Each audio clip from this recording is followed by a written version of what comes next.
Hey everyone, welcome back. Today we're diving into a topic I know a lot of you are interested in. How to potentially outperform the S&P 500. Yeah, it's a question we get all the time. It's the holy grail of investing, right? But it's not just about picking winners. Right. It's also about avoiding those companies that could drag your portfolio down. Exactly. And we're going to explore a whole range of strategies and approaches. From the classic fundamentals to some really cutting-edge stuff like AI and alternative data. It's going to be fascinating to see how all these different pieces fit together. Okay, so let's start with those fundamentals. It's like being a financial detective, scrutinizing a company's balance sheet. You got it. Looking for clues about their financial health, earnings per share, revenue growth, profit margins. All those juicy details that tell us if a company's on the right track. Exactly. You want to see signs that they're not just surviving, but thriving, with the potential to deliver those market-beating returns. So we're talking about finding those hidden gems with solid financials, the ones that might be flying under the radar. Right, the ones that Wall Street might not have fully caught on to yet. That makes sense. But let's face it, not everyone has the time or expertise to pore over financial statements.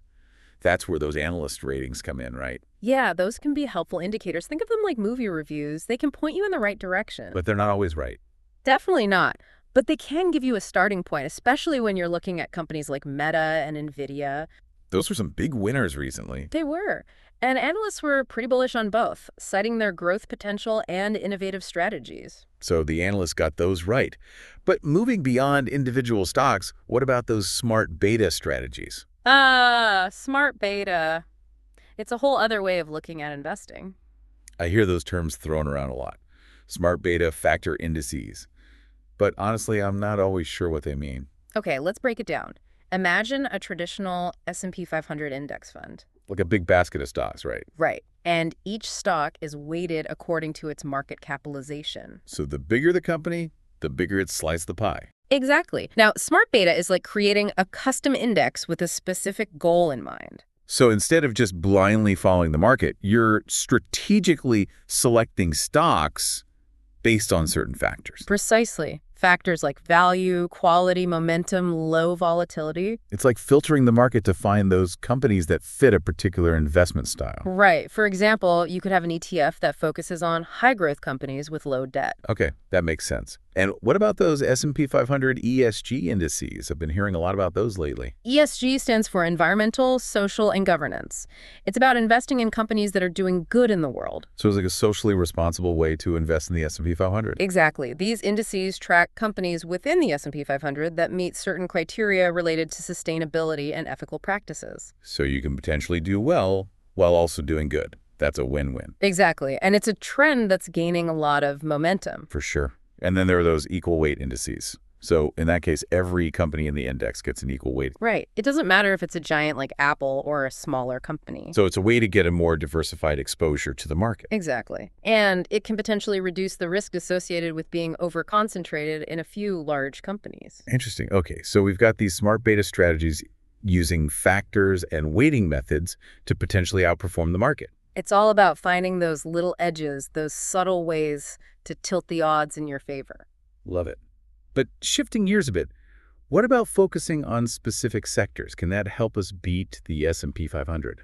Absolutely. It's like choosing which aisle of the supermarket to shop in. I like that analogy. So are you saying that certain sectors are more likely to outperform others? They can be, depending on the economic environment and what's happening in the world. Okay, so let's say the economy is booming. Which sectors would you be looking at? Well, in a strong economy, cyclical sectors like technology and consumer discretionary goods tend to do well. Those are the sectors that benefit from increased spending, right? Exactly. People have more money to spend, so they're buying more gadgets, going out to eat more, traveling more. Makes sense. And on the flip side, are there sectors we should avoid in certain situations? Yes. If the economy is slowing down or interest rates are rising, you might want to steer clear of sectors like real estate or utilities. Because those sectors are more sensitive to economic changes. Precisely. So it's all about being aware of the economic backdrop and how it might impact different sectors of the market. So sector selection is all about reading the tea leaves and anticipating which areas of the market are poised for growth or decline. You got it. It's about being strategic and aligning your investments with the prevailing economic trends. Okay, I'm starting to get the big picture here. But markets are constantly changing, so how do we stay ahead of the curve? That's where rotation strategies come in. It's like adjusting your sails to catch the wind. I'm intrigued. Tell me more about these rotation strategies. How do they work in practice? Let's say we're coming out of a recession, the economy is starting to recover, and investors are getting more optimistic. So it's a time for optimism and growth. Exactly. And that's when you might want to rotate into those cyclical sectors we talked about earlier, technology, consumer discretionary goods. Because those sectors are likely to benefit from the economic upswing. Right. And you might want to reduce your exposure to more defensive sectors like utilities. Which tend to lag behind in a growing economy. Exactly. So it's all about adjusting your portfolio based on where you think the economy is headed and which sectors are likely to benefit the most. Okay, that makes sense. And what about momentum-based rotation?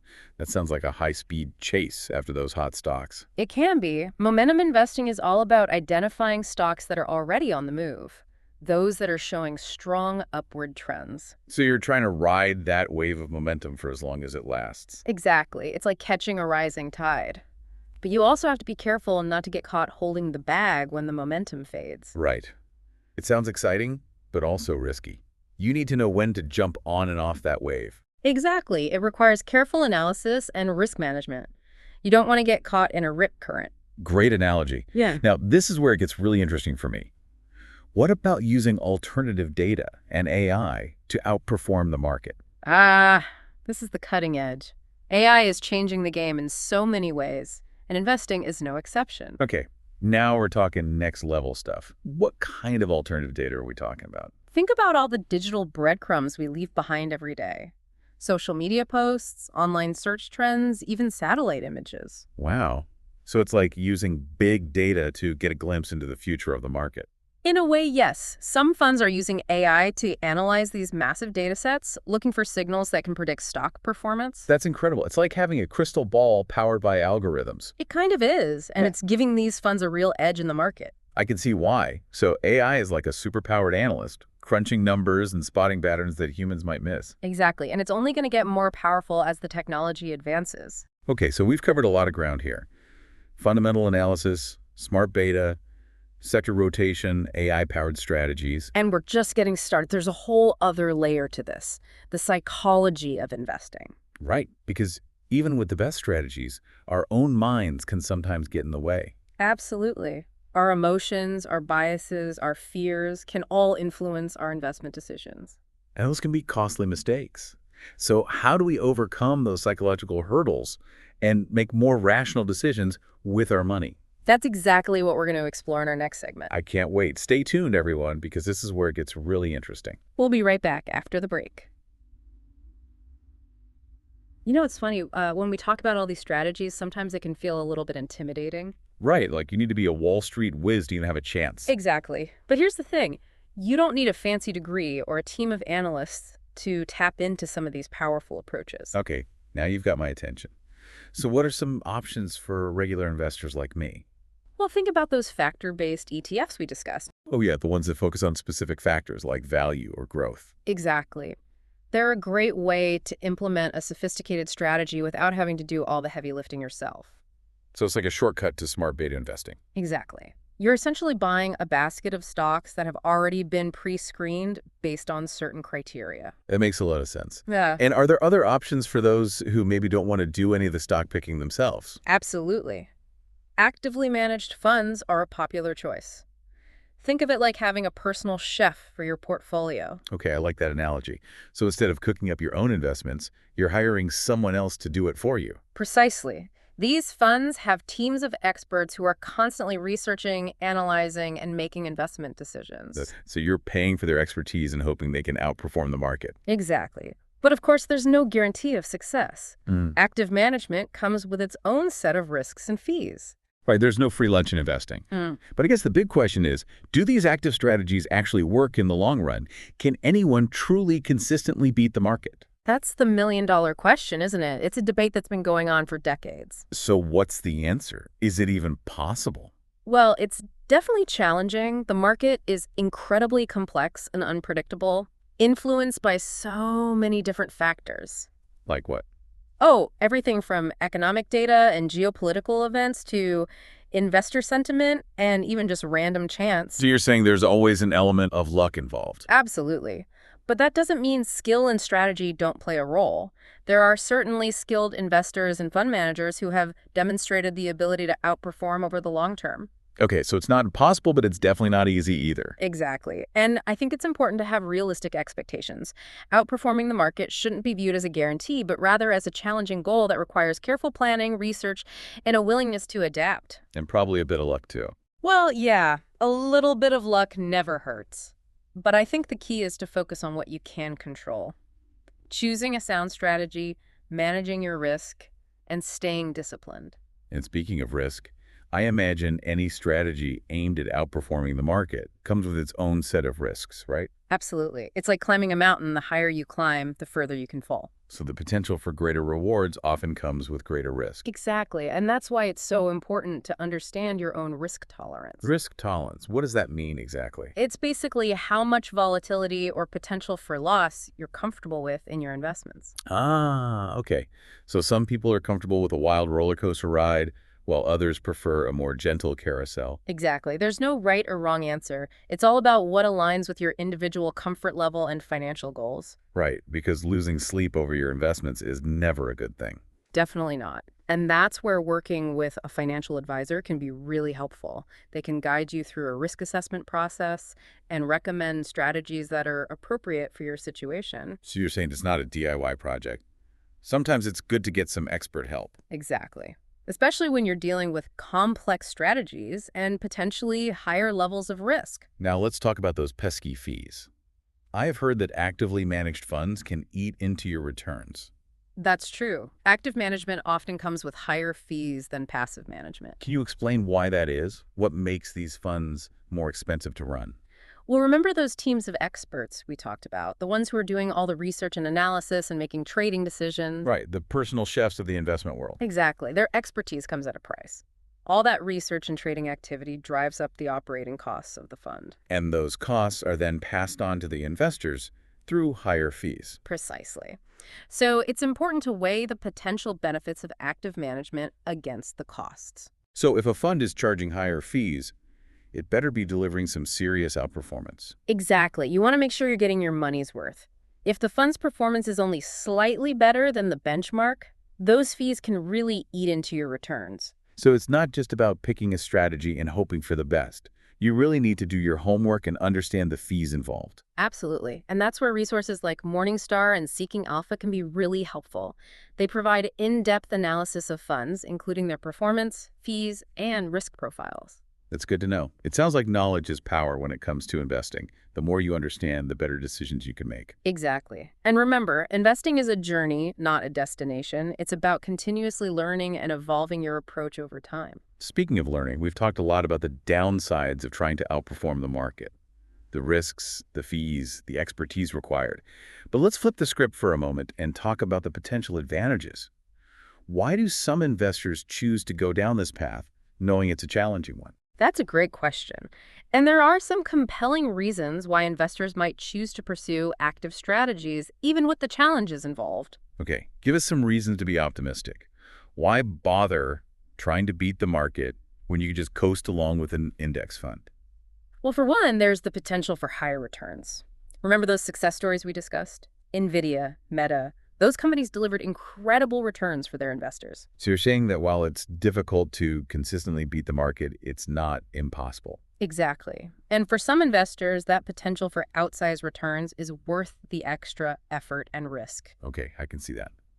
Anything else? Why else might someone choose to go the active route?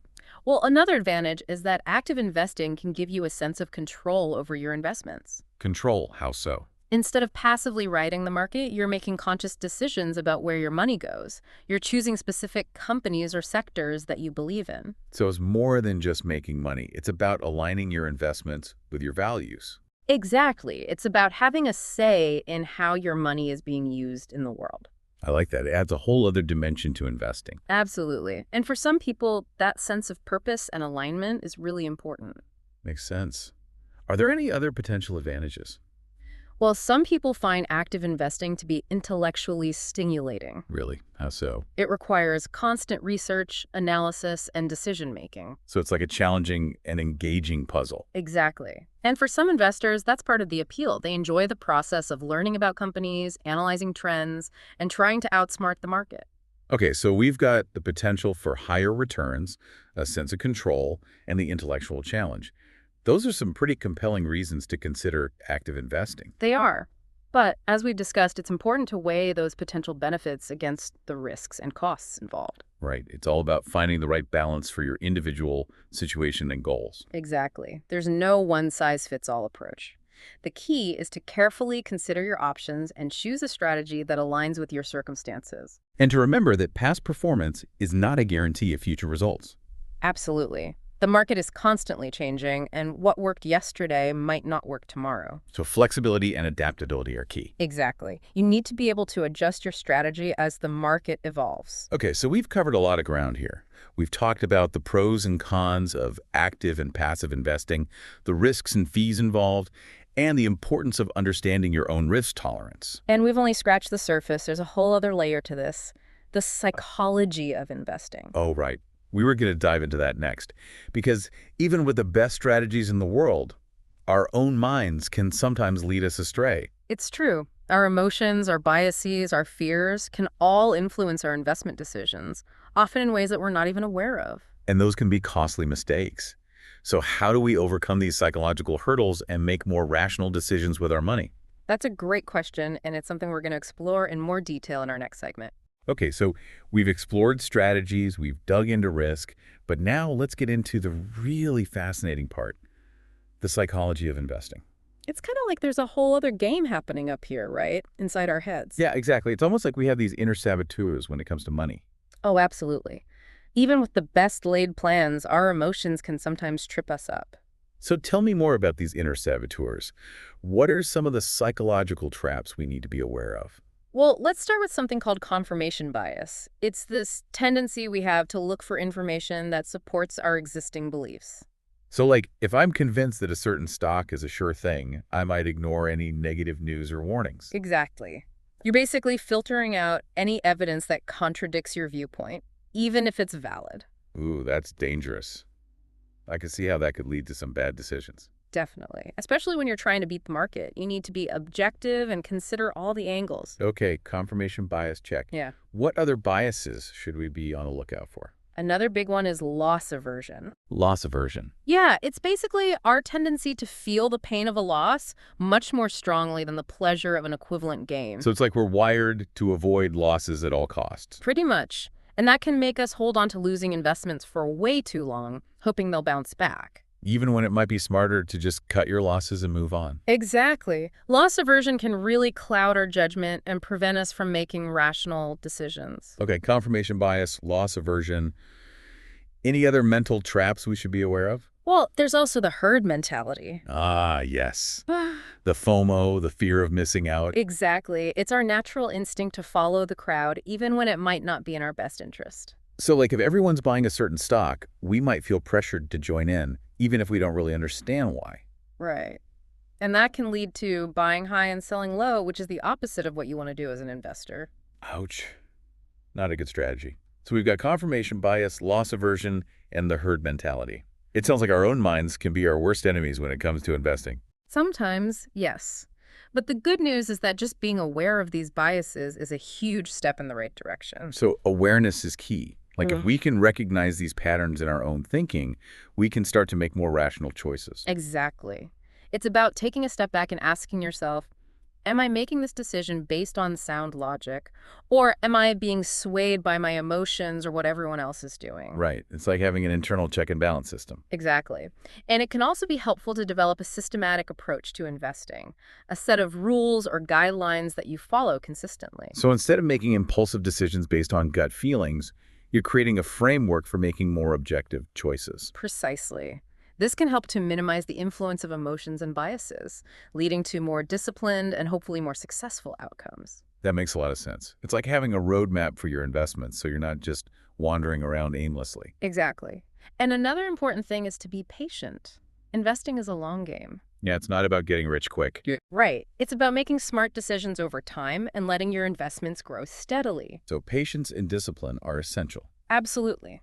Avoid those impulsive decisions, the urge to chase quick profits or time the market. Those rarely end well. Noted. I'm definitely guilty of getting caught up in the hype sometimes. It happens to the best of us. But the more we understand these psychological traps, the better equipped we are to avoid them. Okay, so much great advice today. Any final words of wisdom before we wrap up our deep dive? Sure, I think the key takeaway is this. Investing is a journey, not a destination. I like that. It's about the process, not just the outcome. Exactly. And there will be ups and downs along the way. But if you stay focused on your goals, manage your risk, and make informed decisions, you'll be well on your way to achieving your financial dreams. And don't forget to watch out for those inner saboteurs. Oh, absolutely. Those pesky biases can pop up when you least expect them.